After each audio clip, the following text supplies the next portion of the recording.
My dear learner friends, you are welcome to my online channel live.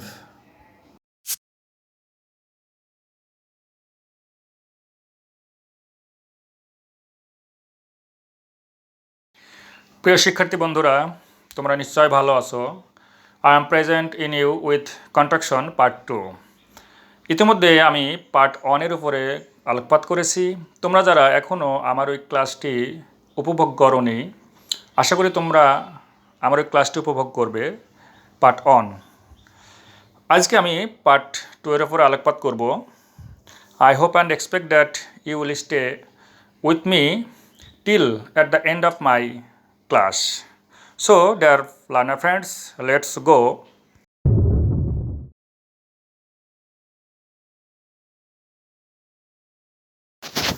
প্রিয় শিক্ষার্থী বন্ধুরা, এই স্লাইডে আমরা দেখতে পাচ্ছি use of apostrophe V and apostrophe D.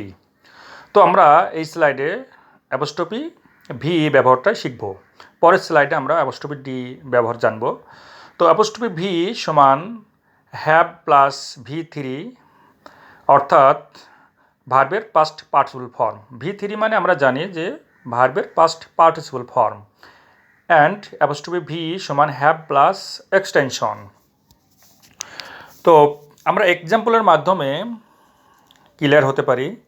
আমরা যদি এক্সাম্পল 1 খেয়াল করি তাহলে দেখতে পাই আই অ্যাপোস্ট্রফি ভি উচ্চারণ হবে I have done the work cutely. তো এখানে আমরা দেখতে পাচ্ছি যে অ্যাপোস্ট্রফি ভি তারপরে ডান একটা ভার্ব দেওয়া আছে। আমরা জানি যে ডু ডিড ডান, ডান হচ্ছে ভার্বের পাস্ট পার্টিসিপল ফর্ম, সুতরাং এজন্য এখানে হ্যাভ হয়েছে। আবার যদি আমরা দেখি 2 নম্বর উদাহরণটি, তাহলে এখানে দেখতে পাই I apostrophe V, that means I have 2 healthy cows. এখানেও কিন্তু হ্যাভ হয়েছে, কারণ আমরা পূর্বে ফর্মুলার ভিতরে দেখেছি যে অ্যাপোস্ট্রফি ভি সমান হ্যাভ প্লাস এক্সটেনশন। যদি এক্সটেনশন থাকে, অর্থাৎ যদি কোনো ভার্ব না থাকে, ভার্বের কোনো বেস ফর্ম বা পাস্ট পার্টিসিপল ফর্ম না থাকে, তারপরেও হ্যাভ হবে। তো সুতরাং এই উদাহরণের ভিতরে আমরা দেখতে পাচ্ছি আই হ্যাভ 2 হেলদি কাউজ। এখানে হ্যাভের পর কিন্তু 2 হেলদি কাউজ, আমরা জানি এর ভিতরে কোনো ভার্বের চিহ্ন নেই, তারপরে ওখানে হ্যাভ হয়েছে। তো প্রিয় শিক্ষার্থী বন্ধুরা, 3 নম্বর উদাহরণ যদি খেয়াল করি, they apostrophe V they have read the cow. এখানে আমরা জানি যে রিড, এই রিড শব্দটি ভার্বের প্রেজেন্ট ফর্ম হয়, পাস্ট ফর্ম হয় এবং পাস্ট পার্টিসিপল ফর্ম হয়। তো সুতরাং প্রেজেন্ট পাস্ট পার্টিসিপল ফর্ম যাই হোক না কেন, এখানে হ্যাভ হয়েছে। এবং 4 নম্বর যদি আমরা খেয়াল করি, they apostrophe V they have many cows. এখানে হ্যাভের পর কোনো ভার্ব নেই, অর্থাৎ এক্সটেনশন আছে। তো আমি শিক্ষার্থীদের বলতে চাই, যদি আমরা দেখি যে কোনো বাক্যের ভিতরে অ্যাপোস্ট্রফি ভিই, তাহলে আমরা চোখ বন্ধ করে ওখানে হ্যাভ বসাই দেব। কেননা যদি ভার্বের পাস্ট পার্টিসিপল ফর্ম থাকে, তারপরেও অ্যাপোস্ট্রফি ভি সমান হ্যাভ হবে, এবং যদি কোনো ভার্ব না থাকে, অর্থাৎ এক্সটেনশন থাকে, তারপরেও সেখানে অ্যাপোস্ট্রফি ভি থাকলে হ্যাভ হবে। সুতরাং আমরা যদি অ্যাপোস্ট্রফি ভি থাকি, তাহলে অবশ্যই আমরা হ্যাভ বসাই দিব। তো dear learners, let's go next slide.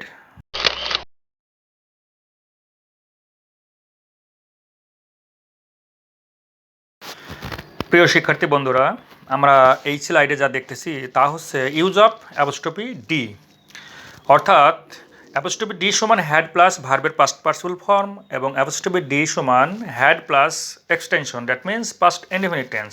আমরা পূর্বে স্লাইডের কথা যদি চিন্তা করি, তাহলে ওখানে কিন্তু ছিল যে অ্যাপোস্ট্রফি ভি সমান হ্যাভ প্লাস ভার্বের পাস্ট পার্টিসিপল ফর্ম এবং অ্যাপোস্ট্রফি ভি সমান হ্যাভ প্লাস এক্সটেনশন, অর্থাৎ যাই থাকুক না কেন অ্যাপোস্ট্রফি ভি থাকলে আমরা হ্যাভ বসাই দিয়েছি ওখানে।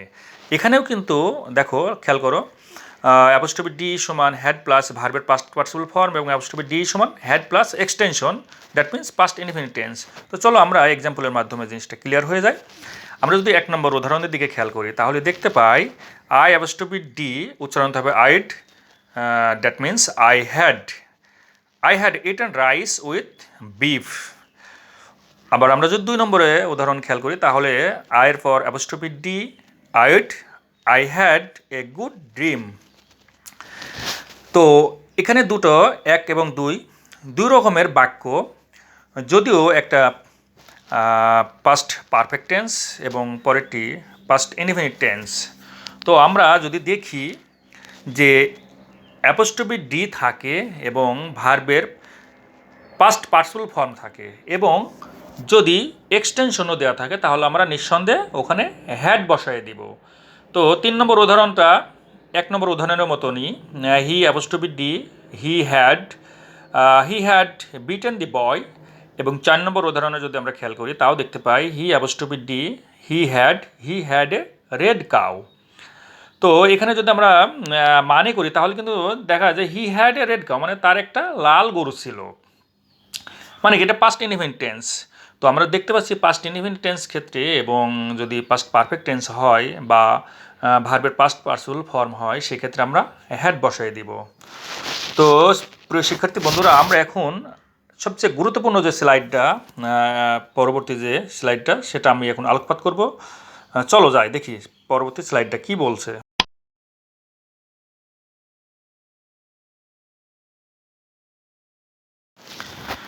প্রিয় শিক্ষার্থী, এই স্লাইডে আমরা পূর্বের স্লাইডের মধ্যে দেখতে পাচ্ছি use of apostrophe D, but পার্থক্য হচ্ছে যে অ্যাপোস্ট্রফি ডি সমান এখানে would oblique could oblique should plus V one, that means ভার্বের প্রেজেন্ট ফর্ম বা বেজ ফর্ম।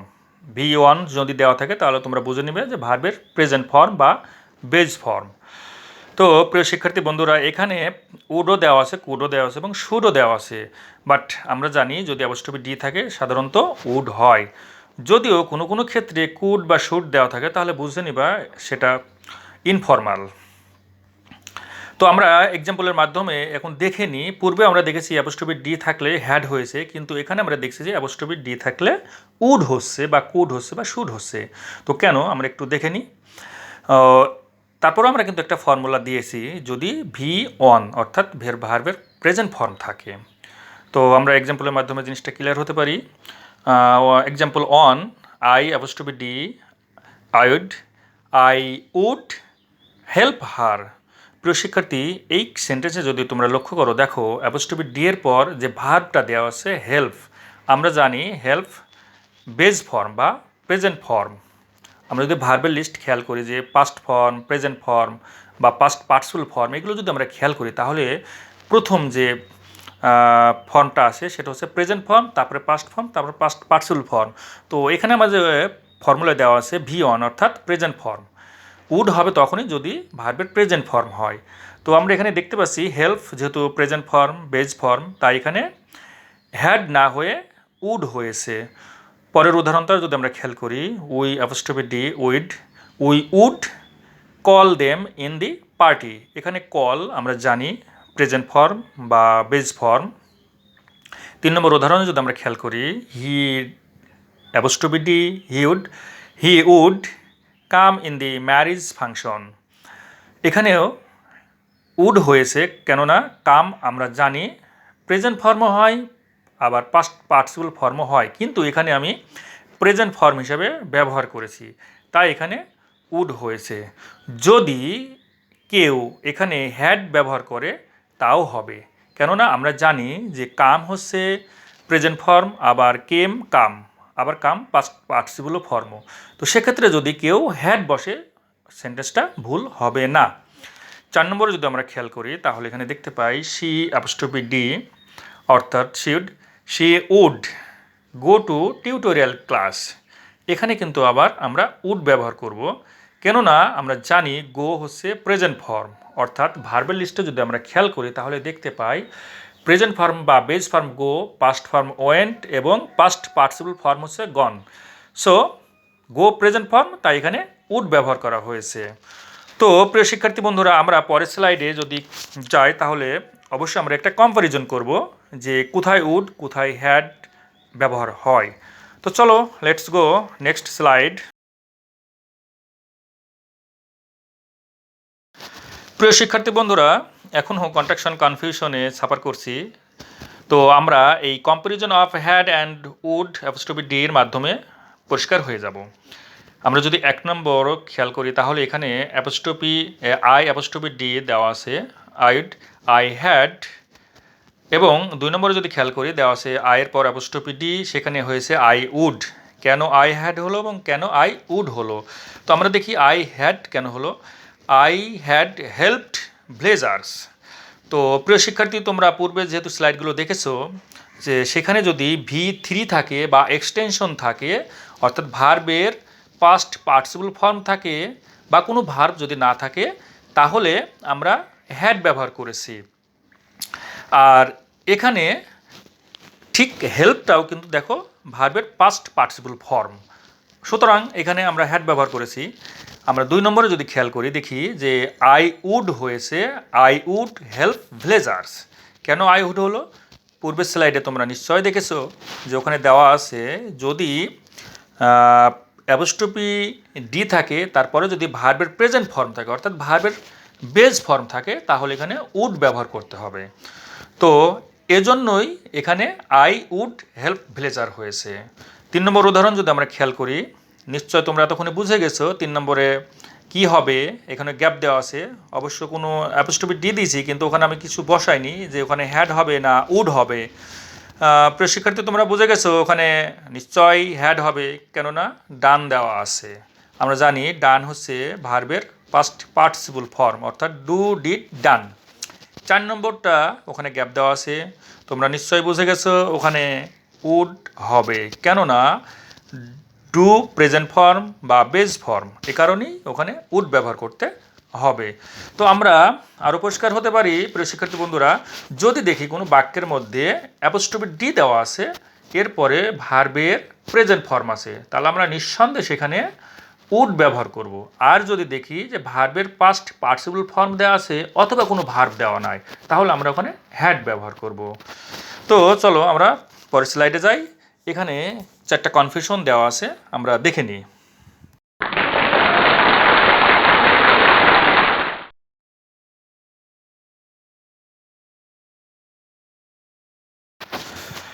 প্রিয় শিক্ষার্থী বন্ধুরা, এই স্লাইডে 5টা প্রশ্ন দেওয়া হয়েছে।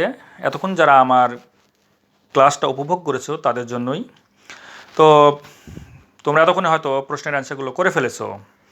তো চলো আমরা মিলাই দেখি 1 থেকে 5 পর্যন্ত প্রশ্নের অ্যান্সারগুলো কি হবে। 1 নম্বরে যদি আমরা খেয়াল করি he apostrophe D a red cow, এখানে কি হবে? এখানে নিশ্চয় হ্যাড অন হবে, কেননা আমরা জানি যদি অ্যাপোস্ট্রফি ডি এর পরে প্রেজেন্ট ফর্ম থাকে ভার্বের, তাহলে উডন্ট হতো। তো যেহেতু এখানে কোনো ভার্ব নেই এবং কোনো প্রেজেন্ট ফর্মও নেই, সুতরাং এখানে হ্যাড অন হবে। আমরা 2 নম্বরের প্রশ্নের অ্যান্সারটা মেলায় দেখি কি হবে। এখানে ইউ অ্যাপোস্ট্রফি ভি ডান দিয়ে ওয়ার্ক, নিশ্চয়ই তোমরা বুঝতে পেরেছো এখানে হ্যাভ অন হবে, কেননা হ্যাভের পর ডান দেওয়া আছে, একটা পাস্ট পার্টিসিপল ফর্ম দেওয়া আছে ভার্বের। 3 নম্বর উদাহরণ যদি আমরা 3 নম্বর প্রশ্ন যদি আমরা খেয়াল করি তাহলে দেখতে পাই আই অ্যাপোস্ট্রফি ডি হেল্পড দি পুর, এখানে কি হবে তোমরা নিশ্চয়ই বুঝতে পেরেছো, এখানে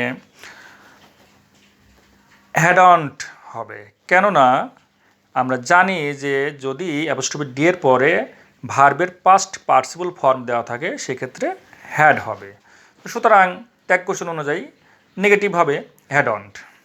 4 নম্বরে যদি আমরা খেয়াল করি তাহলে এখানে দে অ্যাপোস্ট্রফি ডি রিড দি বুক, নিশ্চয়ই তোমরা বুঝতে পেরেছো এখানে কি হবে, অবশ্যই উডন্ট হবে, কেননা অ্যাপোস্ট্রফি ডি এর পরে রিড একটা ভার্ব দেওয়া আছে অর্থাৎ প্রেজেন্ট ফর্ম, উডন্ট হবে। আবার যদি কেউ হ্যাডন্ট দাও তাও হবে, কেননা আমরা জানি যে ভার্বের যে প্রেজেন্ট ফর্ম দেওয়া আছে রিডটা, এটা কিন্তু আবার পাস্ট পার্টিসিপল ফর্মও হয়, রিড রিড রিড। সুতরাং কেউ যদি হ্যাডন্ট দাও উডন্ট দাও দুটোই হবে। 5 নম্বরে দেখি I apostrophe D put the book on the table, নিশ্চয় তোমরা বুঝতে পেরেছো এখানেও অ্যান্সার দুটোই হবে, কেননা পুট হচ্ছে প্রেজেন্ট ফর্মও হয়, আর যদি প্রেজেন্ট ফর্ম হতো তাহলে অবশ্যই উডন্ট হতো, যেহেতু পুট পাস্ট পার্টিসিপল ফর্মও হয়, সুতরাং এখানে হ্যাডন্টও হবে। তো প্রিয় শিক্ষার্থী বন্ধুরা, এই ছিল আমার আজকের এই লেকচার। তো তোমাদের কাছে যদি আমার এই লেকচারটি ভালো লাগে, আশা করি তোমরা এখনও যারা সাবস্ক্রাইব করোনি আমার চ্যানেলটি তোমরা সাবস্ক্রাইব করে দাও এবং শেয়ার লাইক দিয়ে পরবর্তী ভিডিওগুলো তোমরা দেখার সুযোগ করে নাও, এবং যারা এখনও আমার ভিডিওটি দেখে নেই তাদেরকেও তোমরা দেখার সুযোগ করে দাও। তো বেস্ট অফ লাক।